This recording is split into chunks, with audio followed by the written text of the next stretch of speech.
Hello friends, welcome to this channel. कभी आपने सोचा है कि अगर हमारे जीवन में हम कोई गलती करते हैं, हमसे कोई गलत बात हो जाती है, कुछ गलत काम हो जाता है, कोई पाप हो जाता है, तो संसार के लोग हमें किस तरह से देखते हैं? वो हमारे विरुद्ध आ जाते हैं, वो हमारी आलोचना करते हैं, वो हम पर तरह तरह के दोष लगाते हैं और कई बार वो हमारे लिए एक न्याय भी कर देते हैं। लेकिन हम देखते हैं प्रभु यीशु मसीह एक पाप करने वाले व्यक्ति के जीवन में किस तरीके से बात करते हैं।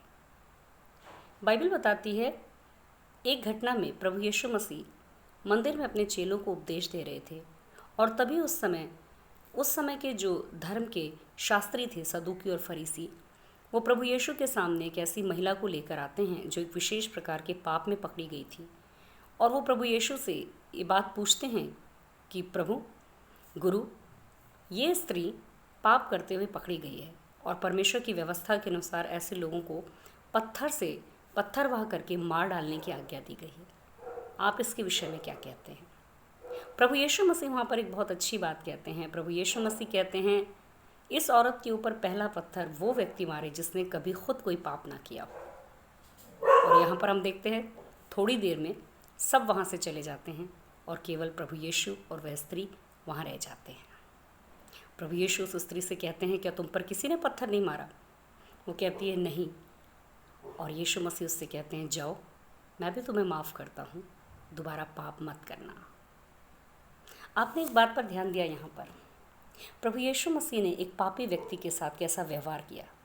प्रभु यीशु ने उससे कहा, जिसने कभी कोई पाप ना किया हो वो पहला पत्थर मारे। क्या हम में से कोई इस बात को दावे से कह सकता है कि मैंने कभी पाप नहीं किया? हम कई बार बहुत जल्दी दूसरों की गलतियों पर न्याय और निर्णय देने लगते हैं, लेकिन प्रभु यीशु कहते हैं कि जिसने कभी कोई पाप नहीं किया। ये बताता है कि पूरी मानव जाति पाप के अधीन में है। सबने पाप किया है, सबने पाप किया है। लेकिन बाइबल कहती है वहाँ पर किसी ने उस स्त्री पे पत्थर नहीं मारा, सब चले गए और सिर्फ यीशु रह गए। और वास्तव में प्रभु यीशु मसीह जो परमेश्वर का पुत्र है, बाइबल बताती है उसने कभी पाप नहीं किया। उसके मुंह से कभी गाली के बदले गाली नहीं निकली। बाइबल कहती है प्रभु यीशु ने कहा कि जा, मैं भी तुझे माफ़ करता हूँ और फिर पाप न करना। जी हाँ दोस्तों, इस संसार के लोग तो हमारी गलतियों और पापों को लिए हमें एक न्याय, एक निर्णय सुना देते हैं, मगर प्रभु यीशु मसीह हमें क्षमा करते हैं। प्रभु यीशु मसीह आपसे प्रेम करते हैं, इसलिए वो आपके पापों को, गुनाहों को क्षमा करने के लिए आए। आइए आज हम प्रभु यीशु के सामने अपने पापों का अंगीकार करें। हम मान लें कि सच में प्रभु यीशु, मेरे जीवन में बहुत से पाप हुए हैं, बहुत से पाप हैं।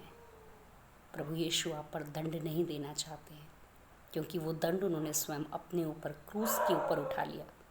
वो आज आपको माफ़ करना चाहते हैं। आइए क्यों ना हम सच्चे दिल से अपने पापों के लिए प्रभु यीशु से माफ़ी मांगें कि हम उनके द्वारा आशीष पाएँ, उद्धार पाएँ।